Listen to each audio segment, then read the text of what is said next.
네, 안녕하십니까. 사기천재 최면입니다. 반갑습니다. 오늘은 최근 신천지 관련 민사 형사 소송에 관해서 좀 말씀을 드리도록 하겠습니다. 첫 번째로 청춘반환 소송, 여러분이 잘 알고 있다시피 전편에서 진행을 했죠. 홍종학 변호사님이 무료 변론하면서 열심으로 해주셨습니다. 1차 청춘반환 소송은 천안 피해자들이 이제 소송을 제기한 건데, 민사소송인데, 이것이 이제 졌습니다. 대법원에서. 그래서 파기환송이 결정이 됐죠. 그것이 4월 11일 날, 이번 주, 오늘 4월 15일, 토요일 날 찍고 있으니까, 지난 며칠 전에 화요일 날 파기환송심이 있었습니다. 그런데, 파기환송이라서 그런지, 재판장이 바로 그 4월 11일 날 열렸던 그거를 결심으로 보고 다음 5월에 바로 선고를 하겠다라고 이제 선언을 했습니다. 그리고 홍종학 변호사님께서 준비 서면으로 자료를 제출을 했는데 그걸 읽어보지도 않고 올라왔다고 합니다.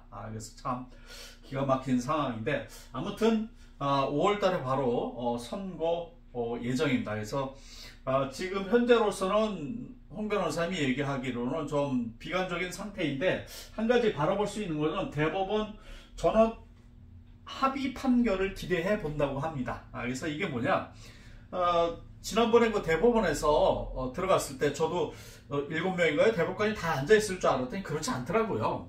혼자 있더라고요. 그래서 단독 심의를 한 것 같은데, 이거는 전원 합의, 즉 7명인가요? 대법관이 7명인가가 전원, 이제 이 상황이 좀 중대한 상황이므로 이제 이 건에 대해서 전체가 다 이제 회의를 하고 판결을 하는, 그걸 기대한다는 거예요. 그래서 그래야만 이제 좀 뒤집을 수 있는 그런 기회가 생긴다라는 것입니다. 그래서 현재까지는 좀 1차 청춘반환 소송에 대해서는 좀 비관적이지만, 그래도 기대하는 바가 있고, 또 2차 청춘반환 소송이 있습니다. 그래서 1차는 이렇게 현재 진행이 되고 있고, 곧 5월달이 지나가면은 선고가 예정될 있습니다.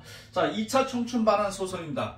그래서 2차는 이제 춘천 지역 빌립지파인가요? 그쪽 신천지 지파에 소속돼 있던 춘천교회의 피해자들이 민사소송을 이제 제기했던 것입니다.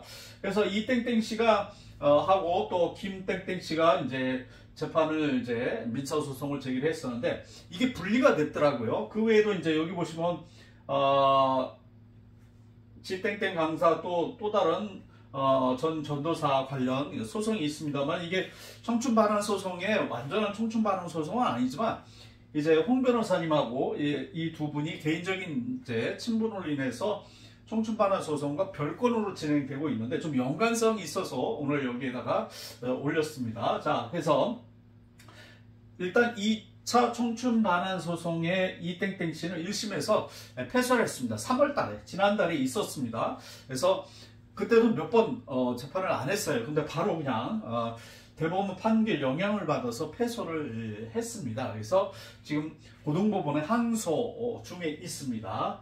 그리고 이제 주목해야 될 것이 김땡땡 씨인데, 이분은 이제 1심이 진행 중이에요. 그러니까 이분보다는 이분이 다툴 것이 많습니다. 그래서 이분 그 재판에 지금 귀를 기울여야 되고 좀 관심을 가져야 됩니다.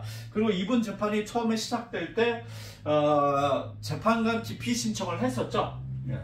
판사 그 기피 신청을 했었던 것이 바로 이 사건입니다. 그래서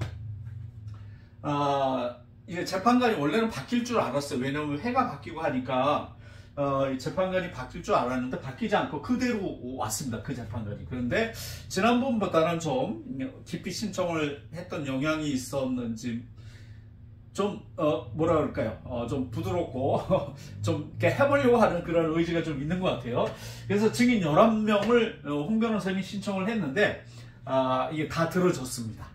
그러니까 증인이 너무 많다 그래서 신천지 측에서 이의를 걸고 막 그랬었습니다. 그래서 재판관 측에서도 이제 그 좀 제지를 각오했었나 본데, 우리가 기피 신청, 그러니까 홍 변호사님이 기피 신청을 하고 뭐 하니까 자기 이력에 좀 남아서 그런지 이번에는 피해자 측에 그 원하는 사항들도 들어주고 있습니다. 그래서 11명을 신청을 해서 한 번에 한 명씩 꼴이에요. 그러면은 한 달에 한 번 재판이 열리면은 1년이고 요번에 보니까 2달 후에 예정이 돼 있던데 그러면 2년 지금 가야 될 상황이 벌어졌습니다. 1심이. 자, 그래서 아무튼 4월 14일 날 11명 중에 한 명이 이제 증인으로 나와서 이분도 이제 여러 번 안 나왔었나 봐요. 그래서 강제적으로 구인을 이제 했습니다. 그래서 증인으로 채택이 되면 일단 판사가 그것을 승인을 하면은 증인으로 채택된 사람은 나와야 된다고 합니다. 만약에 안 나오면은 강제 구인한대요. 재판부에서 강제 구인. 임의로 이제 형사들이나 이런 사람들 보내서 데려올 수 있다라는 것입니다. 벌금도 내고. 그래서 이번에는 이렇게 안 나오겠다고 막 미루다가 이 사람이 어쩔 수 없이 이번에 나왔어요. 그래서 이번에 증언을 했습니다. 그래서 어떤 내용이냐? 자, 이번에 중점된 그 상황은 피해자에게, 즉 이 김땡땡 씨에게 스님 복장을 한 조땡땡 을 소개했느냐, 그게 관건이었어요. 왜냐면은 스님 목장을 한 사람이 와서, 즉 모략보기로 복치기, 그렇죠? 그러니까 이 사람이 성경 공부, 신천지 성경 공부를 하다가 관두겠다고 하니까 스님 목장을 한 사람이 와가지고 이거 성경 공부를 해야 되겠는데라고 하는 거예요. 그러니까 스님이 성경 공부한다는 게 좀 의외잖아요. 하라고 말하는 게. 그러니까 그렇게 스님도 인정하는 그 성경 공부다. 이런 식으로 몰아가는 거죠. 그래서 모략보기로 복치기 한 신부와 스님 행세를 하는 그 행위가 있었느냐, 그것 때문에 신천지를 관두지 못하고 계속 가졌던 그 영향이 있다, 그거예요. 그래서 이제 그 신문을 했는데 이 사람이 위증을 이제 한 거죠. 하지 않았다 이거예요. 자기가 소개해놓고 안 했다고 이제 그 발뺌을 한 거예요. 위증을 한 거예요. 그래서 그날 재판의 상황에서 위증이 심각하다고 홍 변호사님이, 이 사람은 그날 증인으로 나왔던 사람은 이제 형사 고소를 해야 되겠다. 너무 심각하고 이 사람 판결에 굉장히 영향을 끼칠 만한 사람이기 때문에 위증이 심각하므로 형사 위증죄로 이제 형사 고소를 할 예정으로 있습니다. 그래서 지금 현재 재판이 그렇게 돼 있고, 지땡땡 강사, 제가 이름을 말씀 안 드려도 알만한 사람인데, 그 다음에 여전도사님입니다. 이번 민사소송이 있는데, 이분들은 지금 이 김땡땡 씨의 재판의 결과를 지금 기다리고 있는 상황입니다. 그래서 그 상황에 따라서 이제 재판이 또 열리느냐, 이제 그것이 이제 결정되겠습니다. 자, 그 다음에 두 번째로는 지금 신천지에 관련된 이제 민형사 소송이 또 있어요. 이번에 얘기하는 건 민사와 형사 두 가지를 같이 합니다. 아까 청주반의 소송은 민사 소송문이에요. 자, 이건 뭐냐? 죄송합니다. 전편에서 한 건 아닙니다. 이거는 이제 백동섭 목사님이라고 여러분들 여기 보면 청지기교육원 일곱머리 실상이라고 되어 있잖아요. 그러니까 신천지 교리에 나오는, 실상 교리에 등장하는 고 백동섭 목사에 대한 사자 명예훼손건입니다. 이것이 민사와 형사건인데 두 가지 다 접수를 했다고 합니다.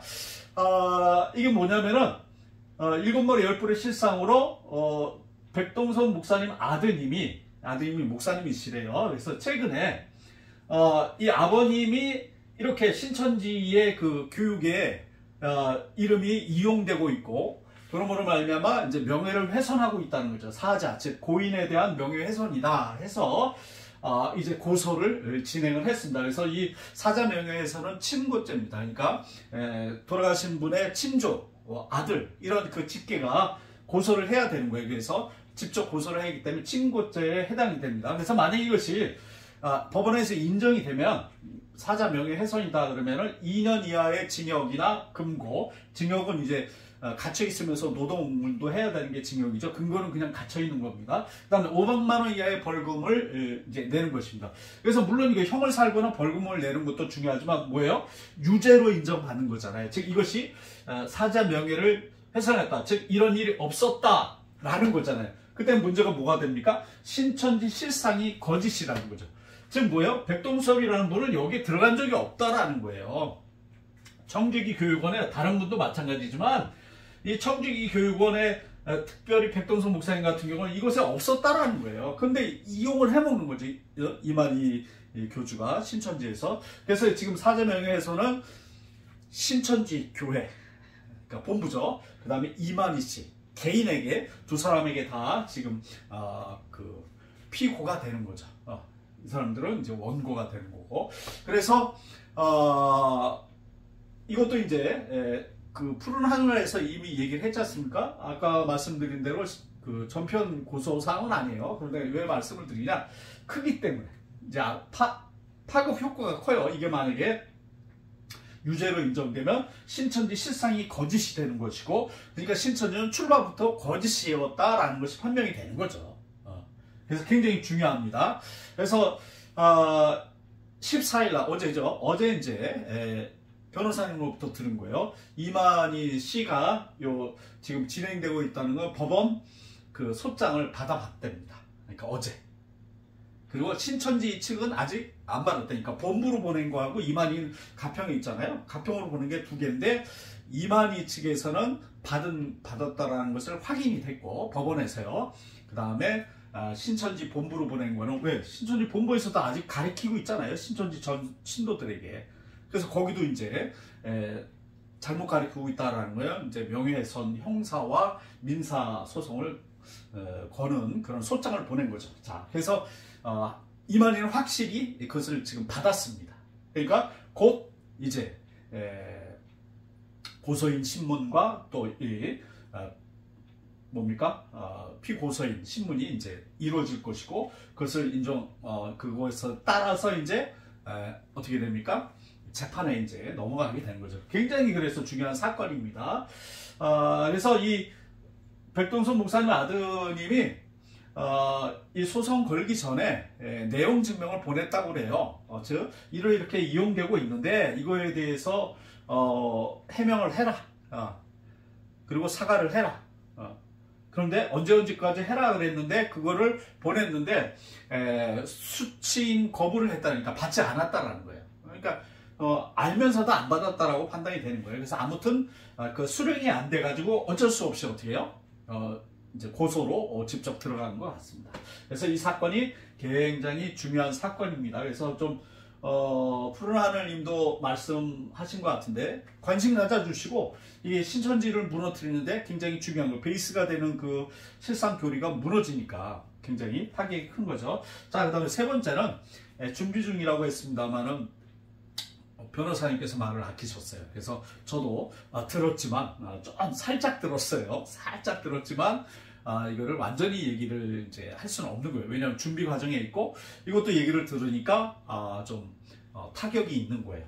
신천지한테, 그리고 이만희한테. 그래서 이거는 이제 잘 될 수가 있고, 그 다음에 파급 효과가 클 수 있습니다. 그래서 준비를 하고 있습니다. 그래서 그저께 총회에서 그저께가 아니라 며칠 전에 그 지시사항이나 또 그런 것들이 내려간 것 같아요. 특별히 인천 쪽에 법무계열 쪽의 종사자를 지금 찾고 있다고 해서, 지금 총회에 이만희 교주나 또는 그 간부들 이런 사람들한테 지금 타격을 주니까 어떻게 하든지 좀 유리하게 흘러가려고, 그 다음에 총회장 이만희 씨에 대한 그 준법교육 80시간도 남아있지 않습니까? 아직 이수 안 한 걸로 알고 있어요. 그거에 대한 것도 법무부 소관이거든요. 그래서 그쪽 계열에 종사하는 사람들을 이제 모아서 어떻게 하면 이만희에게 또는 이렇게 연주를 댄다든지 이렇게 하려고 하는 것 같은데, 아무튼 뭡니까? 굉장히 중요한 사건들이 현재 벌어지고 있고,